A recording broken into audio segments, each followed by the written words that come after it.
Hello everyone. आज के इस मैं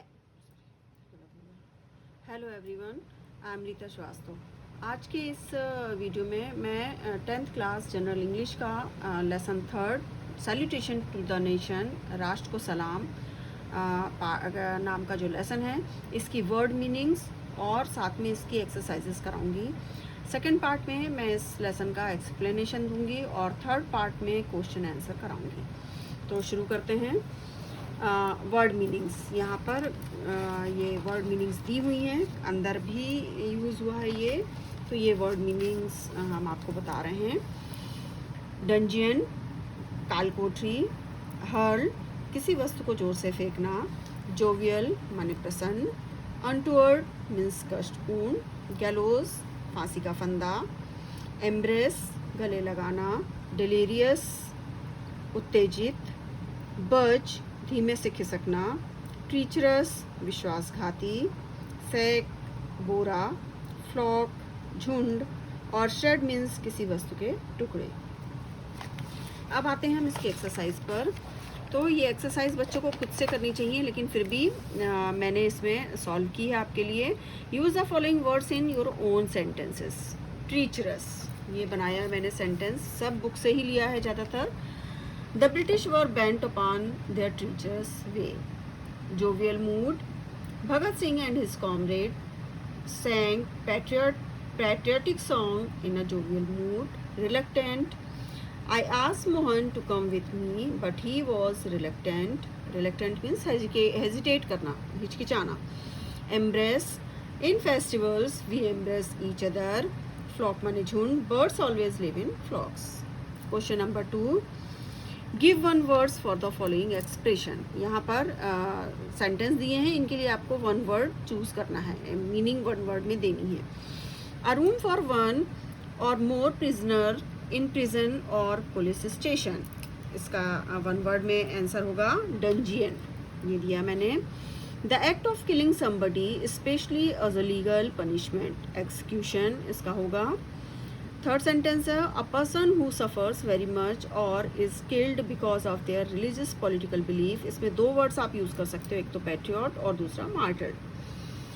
फोर्थ सेंटेंस है अ वर्ड और phrase that is easy to remember use by politicians, advertisers etcetera in order to attract people's attention, इसका answer होगा स्लोगन, वन वर्ड में।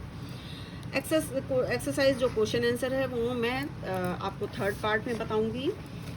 इसके आगे की एक्सरसाइजेज आ रही हैं। Choose the correct alternative and fill in the blanks, ये इसमें दिया है, मैंने टिक करा है। Rajguru and Sukhdev refuse to get their faces covered, उन्होंने अपने चेहरे ढांकने से मना कर दिया था। Bhagat Singh called the magistrate fortunate, उन्होंने भगत सिंह ने मजिस्ट्रेट से कहा था कि आप बहुत भाग्यशाली हैं। The British took the dead bodies of the revolutionaries to the bank of the river Satluj. Question number 4. By offering the supreme sacrifice to his motherland, Bhagat Singh became a symbol of patriotism. फिर इसके बाद की exercise, study these sentences. Sentences पढ़ने हैं पहले हमें और फिर समझना है क्या है। Bhagat Singh was reading a book, the crowd was becoming uncontrolled. ध्यान दें अगर हम, तो वॉज के साथ वर्ब के फर्स्ट फॉर्म में आईएनजी लगा है, सेकंड में भी वॉज के साथ वर्ब के फर्स्ट फॉर्म में आईएनजी लगा है, और ये हमेशा पास्ट के कंटिन्यूअस टेंस में लगता है। इधर इन्होंने बताया in the above sentences the action was in progress, काम जब जारी होता है तब के लिए ये कहा जाता है। These sentences are said to be in past continuous tenses. To form past continuous tense we use was, were and were plus ing, मैंने पहले भी बताया आपको। अब करना क्या है हमें, now fill in the blanks with the past continuous form of the verbs given in the brackets। तो ये देखना पड़ता है कि was कहाँ लगता है और were कहाँ लगता है। हमेशा वर्ब प्लूरल्स के साथ लगता है और वॉस हमेशा सिंगुलर्स के साथ लगता है, साथ में वर्ब की फर्स्ट फॉर्म में हम आईएनजी लगा देंगे। हम यहाँ पर देखते हैं फर्स्ट सेंटेंस, द रिवोल्यूशनरीज, यानी कई सारे हैं, एक क्रांतिकारी नहीं कई सारे क्रांतिकारी, इसलिए यहाँ पर वर लग के सिंग में आईएनजी लग जाएगा, तो ये सेंटेंस बन जाएगा the revolutionaries were singing a patriotic song. दूसरा है द क्राउड, क्राउड माने भीड़, बहुत सारे लोग, लेकिन हमेशा इसे हम सिंगुलर में काउंट करते हैं और इसके साथ वॉज लगेगा, was raising loud slogans. Third, Bhagat Singh, singular है, अकेले हैं, इसलिए was standing between Rajguru and Sukhdev. Question number 4, सरदार किशन सिंह, अकेले हैं, सिंगुलर है, यहाँ पर चल रहा है सब्जेक्ट हमारा, तो वॉज डिलीवरिंग हिज स्पीच। और क्वेश्चन नंबर 5, द पीपल, बहुत सारे लोगों के बारे में बात हो रही है, इसलिए were not moving from their place. इसका भी पार्ट देखते हैं। Study these sentences. I reach the station at 8:15, the train left eight 8 o'clock। अब ये क्या करना है हमें, ये आगे बता रहे हैं। Two actions occurred in the past, दोनों पास्ट में है, क्यों, क्योंकि ये वर्ब का पास्ट फॉर्म लगा हुआ है और यहाँ पर भी लेफ्ट वर्ब का पास्ट फॉर्म लगा हुआ है। तो the action in sentence 2 occurred earlier, second part में जो दिया हुआ है एक्शन वो पहले हो रहा है और पहले भाग में जो दिया गया है वो बाद में। हमें करना क्या है, now these 2 sentences can be combined using past perfect with the earlier action. इन्हें हमें पास्ट परफेक्ट टेंस के साथ कंबाइन करना है। When I reach the station the train had already left. अब आगे देखते हैं। Now combine the pairs of sentences using past perfect tense to express the earlier action और इवेंट। और ये सेंटेंसेस इस तरह से बनेंगे।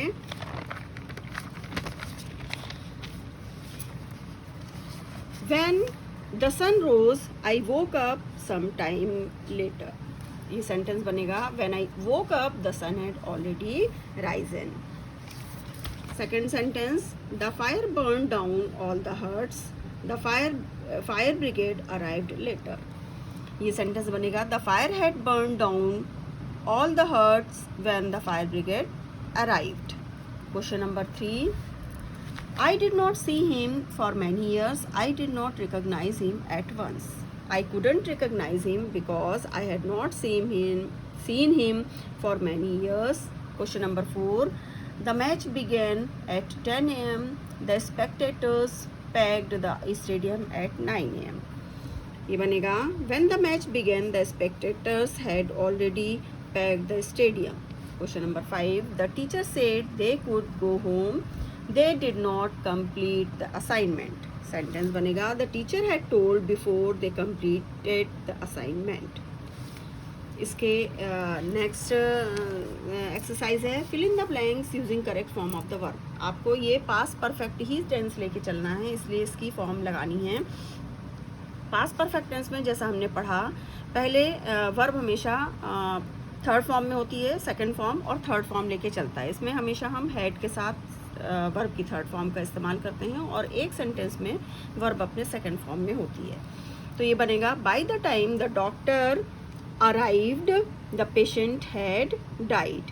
यहाँ पे अराइव्ड सेकंड फॉर्म किया हमने और हैड के साथ डाइड लगाया। सेकंड क्वेश्चन, वी, इसमें अंडरस्टैंड को understood the poem after the teacher had explained. When we reached the cinema hall the film had begun. Mother had made tea when we woke साथ में अप लगा है। I thought you had submitted your application by the due date. ये सारी exercises थी। इसकी एक last exercise और है जो आजकल सब बच्चों को बनता होगा, लेकिन फिर भी मैंने इसे सॉल्व किया है आप लोगों के लिए। वो ये है, यहाँ पर एक मैसेज दिया हुआ है। Dear Shantanu, Vicky came to see you, return your books, they are on the book shelf, I am going to market, lunch is in the kitchen, collect the keys from aunt Renu, I will be back by 3 PM bye माँ। अब करना क्या हमें, now write a message to your mother, you can't wait till 3 PM as you have to go to play a match, you are Shantanu. ये इस तरह से बनेगा और हमेशा इसको मैसेज लिखते हैं जब हम, तो ब्लॉक के अंदर होना चाहिए और इसी तरीके से बनना चाहिए। इसमें ये बहुत पुरानी बुक होने की वजह से इसमें 2007 दिया है, इसलिए मैंने यहाँ पे डेट नहीं डाली है। यहाँ पे आप डेट उस समय की डालेंगे जब आपको लिखना है। शांतनु जवाब दे रहा है मैसेज का। डियर माँ, I read your message, thanks for the information about Vicky, I took my lunch, sorry I couldn't wait for you, you're coming back 3 PM, because I have to go to play a match. Shantanu at 3 PM इसे add करते हैं। तो ये थी सारी exercises. Second part में lesson का explanation दूंगी मैं, और थर्ड पार्ट जो लास्ट पार्ट होगा उसमें पार्ट ए और पार्ट बी के question answer. Thanks for watching.